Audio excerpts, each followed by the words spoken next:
एका साध्या माईकने उघड केलं. दोन मोठ्या नेत्यांचं गुपित. शरद पवारांचा अंदाज खरा ठरला. दादांच्या राष्ट्रवादीची चावी वहिनीकडून सटकली. शरद पवारांनी न बोलताच केलं असं काही की ज्याने महाराष्ट्र हादरला. इतिहासाची पुनरावृत्ती होत असते हे वाक्य आता पुन्हा 100% खरे ठरले आहे. कारण एक अशी धक्कादायक गोष्ट समोर आली आहे जी इतिहासात याआधी पूर्वी घडली होती. ती गोष्ट म्हणजे जेव्हा बाळासाहेब ठाकरे यांचा काळ होता तेव्हा शिवसेना कशी जोरात होती, पण साहेबांच्या भोवती फिरणारी ती टोळी साध्या माणसाला साहेबांपर्यंत कधीच पोहोचू देत नसे असे बोलले जात असे. अनेकांना हे पटत नव्हतं.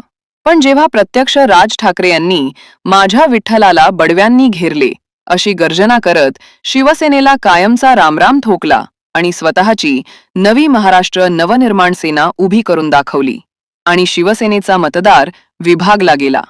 अगदी तसंच काहीतरी राष्ट्रवादीचे 2 गट पडण्यामागे काही महिन्यांपूर्वी झालं होतं. पण जेव्हा 28 जानेवारीला विमान अपघातात महाराष्ट्राचे लाडके नेते अजित पवार यांचा दुर्दैवी अंत झाला, त्यानंतर ही राष्ट्रवादी कोणाची हा प्रश्न निर्माण झाला होता. पण अचानक सुनेत्रा वहिनी यांनी राष्ट्रवादीची सूत्र हातात घेताच काही लोकांना समाधान वाटलं. पण पडद्यामागे जी गोष्ट सुरू होती त्याने राष्ट्रवादीची चावी त्यांच्या हातून सटकली असं बोलण्यात आलं.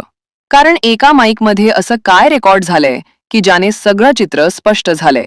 एक अशी गुप्त गोष्ट बाहेर आली आहे जी ऐकून सगळ्यांचे धाबे दणाणले आहेत. आज हा व्हिडिओ फक्त एक बातमी नाही तर महाराष्ट्राच्या राजकारणातल्या एका मोठ्या भूकंपाचा पुरावा आहे. नीट ऐका, कारण जे मी आज सांगणार आहे ते ऐकल्यानंतर तुमच्या पायाखालची जमीन सरकल्याशिवाय राहणार नाही. म्हणतात ना, इतिहास स्वतःला पुन्हा एकदा उजाळा देतो. हे वाक्य आज 100% खरे ठरलंय. आज एक अशी धक्कादायक बाब समोर आली आहे जी वाचली किंवा ऐकली की काळजात धस्स भरते. मग अचानक असं काय झालं? त्या बाईकमध्ये काय असं उघडकीस आलं की ज्यामुळे राष्ट्रवादीची चावी वहिनीकडून सटकली असं बोललं जाऊ लागलं? शरद पवारांनी न बोलताच असं काय केलं की ज्यामुळे महाराष्ट्राच्या राजकारणात भूकंप झाला? चला जाणून घेऊया या संपूर्ण घटनेचा सविस्तर रिपोर्ट. राजकारणात भूकंप होतच असतात, पण खरं तर याची सुरुवात झाली 28 जानेवारीनंतर, दादांच्या अपघाती निधनानंतर.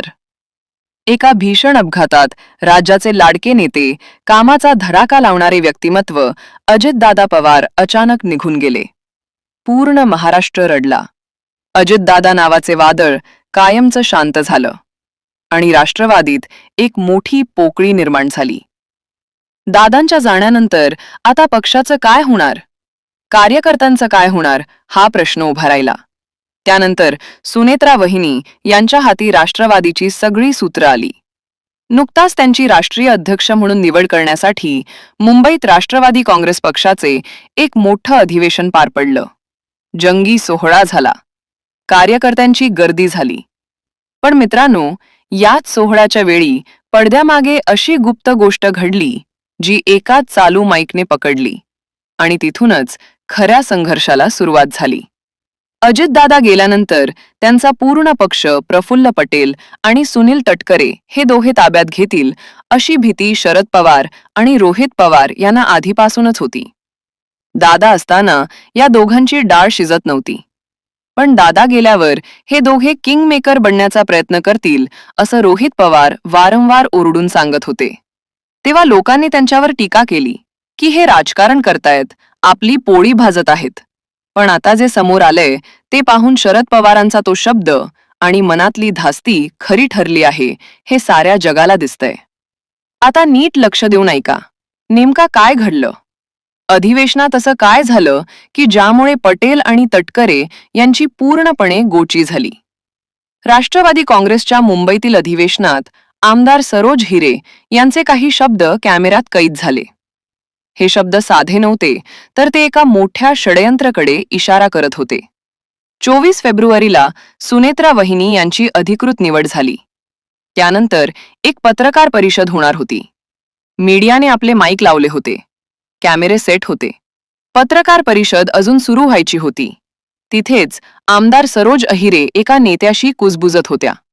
त्यांना वाटलं माईक बंद आहे, पण तो फोन होता. त्या म्हणाल्या, या लोकांनी आधी आम्हाला दादाजवळ फिरू दिलं नाही, आता किमान वहिनीजवळ तरी जाऊ द्या. बापरे, हे शब्द ऐकले आणि सोशल मीडियावर एकच आग लागली. याचा अर्थ काय? ज्या लोकांनी अजितदादांना घेरून ठेवलं होतं, ज्यांनी आमदारांना दारापर्यंत पोहोचूच दिलं नाही, तेच लोक आता सुनेत्रा वहिनी यांना सुद्धा हजर करत आहेत का?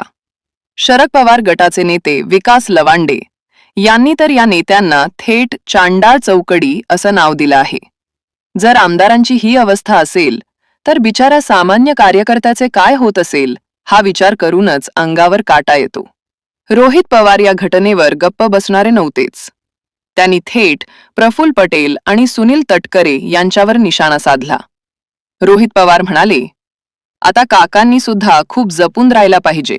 एक पुतण्या म्हणून मी त्यांना कळकळीची विनंती करतो की या लोकांपासून सावध राहा. अजितदादांच्या राष्ट्रवादीतील ही अस्वस्थता आता लपून राहिलेली नाही. आज सरोजाहिरे बोलल्या म्हणून ते जगाला दिसलं, पण ऑफ रेकॉर्ड इतर आमदारांच्या मनात काय चाललंय? त्यांनाही असंच वाटतंय का? दादांना जाऊन बरेच दिवस झालेत, पण या एका महिन्यात पक्षात जे काही घडले ते भयानक आहे. सत्तेसाठी माणसं किती खाली घसरू शकतात याचं हे जिवंत उदाहरण आहे. आता आपण त्या पत्रकार परिषदेच्या दृश्याकडे वळूया. तिथे जे काही घडलं ते पाहून वाटतंय की सुनेत्रा वहिनी यांना फक्त एक चेहरा म्हणून वापरलं जातंय का? पत्रकार परिषद अधिकृतपणे सुरू होण्यापूर्वी तिथे उपस्थित असलेले नेते सुनेत्रा वहिनींना काही सूचना देत होते. त्या सूचना ऐकून तुम्हालाही संताप येईल. काही सिनियर नेत्यांनी सुनेत्रा वहिनी यांना सांगितलं, तुम्ही पत्रकारांचे प्रश्न घेऊ नका. तुमचं लिखित भाषण झालं की तुम्ही लगेच सुटा. मीडिया तुम्हाला प्रेशर करेल. पण आम्ही जेव्हा उठलो तेव्हाच तुम्ही पण होता. इतकंच नाही तर वहिनीची तब्येत ठीक नाहीये असं सांगून वेळ मारून नेण्याचा प्लॅन तेच झालं होतं. हे सगळं न्यूज चॅनलच्या कॅमेऱ्यात रेकॉर्ड होत होतं आणि या नेत्यांना त्याची खबरही नव्हती. त्यांनी स्पष्ट सांगितलं, वहिनी, तुम्ही फक्त तुमचं स्टेटमेंट वाचा, बाकीचं आम्ही पाहून घेऊ. म्हणजे काय? महाराष्ट्राच्या पहिल्या महिला उपमुख्यमंत्र्यांना आणि एका मोठ्या पक्षाच्या राष्ट्रीय अध्यक्षांना स्वतःची मतं मांडण्यापासून रोखलं जात होतं. आणि म्हणजे बघा, हे प्लॅनिंग पत्रकार परिषद सुरू झाल्यावर अगदी तंतोतंत पार पाडलं गेलं. वहिनी समोर येऊन बसल्या. त्यांनी त्यांचं बोलणं मांडलं, पण त्यानंतर जेव्हा पत्रकारांनी प्रश्न विचारायला सुरुवात केली तेव्हा अवघ्या काही मिनिटात प्रफुल्ल पटेल यांनी, वहिनींना तुम्ही आता निघा असा हाताने इशारा केला. वहिनी तिथून लगेच निघून गेल्या आणि त्यानंतर सुनील तटकरे आणि प्रफुल्ल पटेल यांनी स्वतःच प्रश्नांची उत्तरं द्यायला सुरुवात केली. इथेच थांबत नाही.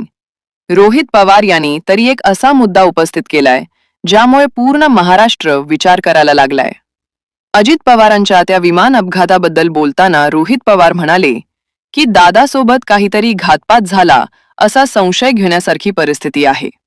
दादांना ते विमान बुक करायला कोणी लावलं? कोणत्या दबावाखाली दादा त्या विमानात बसले? रोहित पवारांच्या मते या दोन नेत्यांमुळे दादांना ते विमान वापरावं लागलं होतं. आणि आता दादा गेल्यावर वहिनींना ज्या प्रकारे वागणूक मिळत आहे त्यावरून रोहित पवार खूप संतापले आहेत. एका महिला आमदाराला जर नेत्यापासून 4 लोक दूर ठेवत असतील तर सामान्य जनतेला न्याय कसा मिळणार? व्हिडिओमध्ये दिसतंय की जर पवार दादांचा मुलगा यांनी कुठे बसायचं हे सुद्धा हेच नेते ठरवत आहेत. एक नेता तर चक्क सुनेत्रा वहिनी यांच्या खांद्यावर हात ठेवताना दिसला.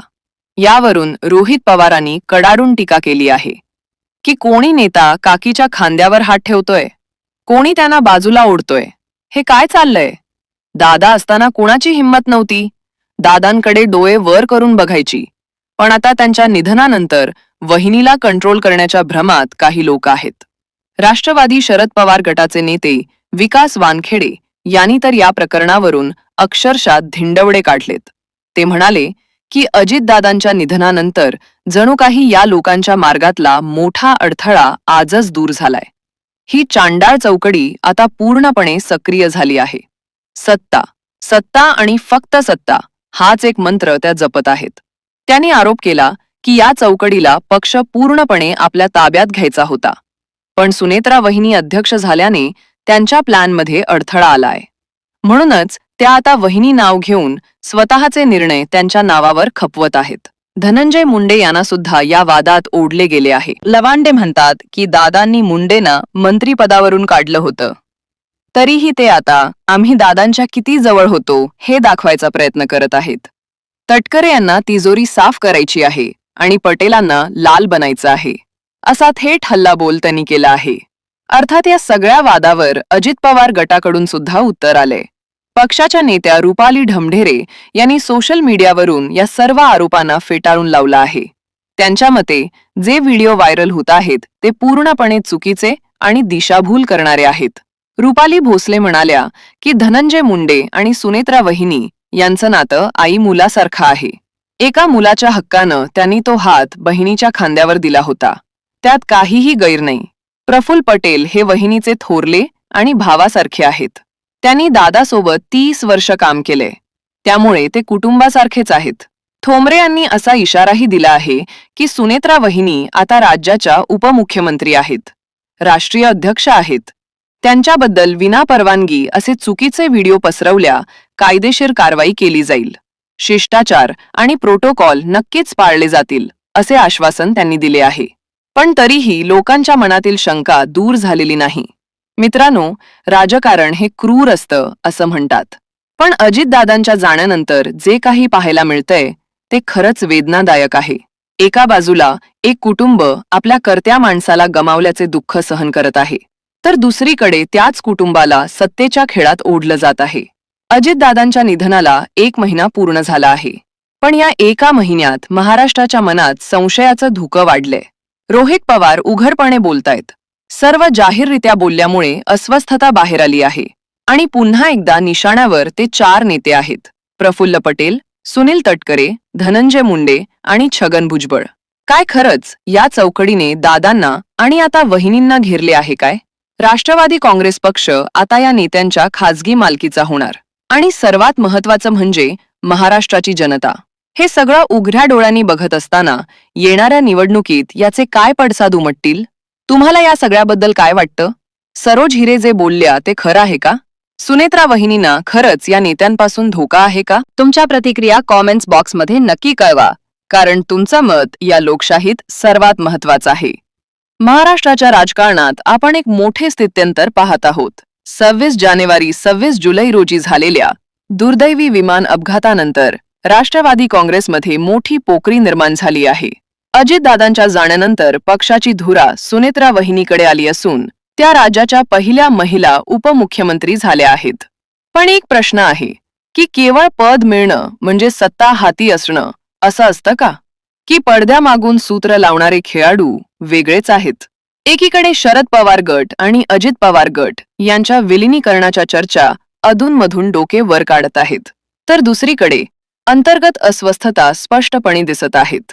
आमदार सरोज हिरे यांच्या व्हायरल झालेल्या ऑडिओ क्लिपमुळे राजकीय वर्तुळात चर्चा रंगली आहे की आमदारांना खरोखरच त्या नेत्यांपर्यंत पोचता येत नाही का? जेव्हा सत्ता आणि संघटना यामधील संवाद तुटतो तेव्हा कार्यकर्त्यांमध्ये संभ्रमाचे वातावरण निर्माण होतं. हे आपण इतिहासात अनेकदा पाहिलं आहे. दुसरीकडे त्या विमान अपघातावरून रोहित पवार यांनी उपस्थित केलेले प्रश्न केवळ राजकीय नसून ते सुरक्षेच्या आणि तांत्रिक त्रुटींवर गंभीर मुद्द्यांकडे लक्ष वेधणार आहेत. याचा रिपोर्ट आणि विमानाच्या इंधन टाक्याबद्दल केलेले आरोप यामुळे हा विषय केवळ अपघातापुरता मर्यादित न राहता त्याला कथनाचे वळण मिळत आहे. अशा परिस्थितीत सत्ताधारी पक्षाला जनतेच्या मनात संशय दूर करण्याचं मोठं आव्हान आहे. महाराष्ट्राची जनता अशा भावनिक आणि राजकीय पेच प्रसंगात नेहमीच प्रगल्भपणे निर्णय घेत असते. बारामतीची आगामी पोटनिवडणूक आणि त्यानंतर राज्यातील निवडणुकांमध्ये या सर्वच घडामोडी पडसाद उमटतील. सहानुभूतीची लाट एका बाजूला आणि पक्षांतर्गत चाललेली खेचाखेची दुसऱ्या बाजूला. अशा कात्रीत सध्या राष्ट्रवादीचा सामान्य कार्यकर्ता अडकला आहे. तुम्हाला काय वाटतं?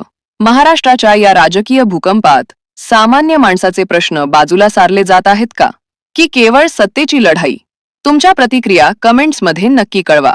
चॅनलला सबस्क्राईब करा आणि हा व्हिडिओ शेअर करायला विसरू नका. हा व्हिडिओ जास्तीत जास्त लोकांपर्यंत शेअर करा, जेणेकरून महाराष्ट्राच्या राजकारणातलं हे सत्य सर्वांना समजेल. अशाच माहितीपूर्ण आणि सविस्तर बातम्यांसाठी आपल्या चॅनलला सबस्क्राईब करायला विसरू नका.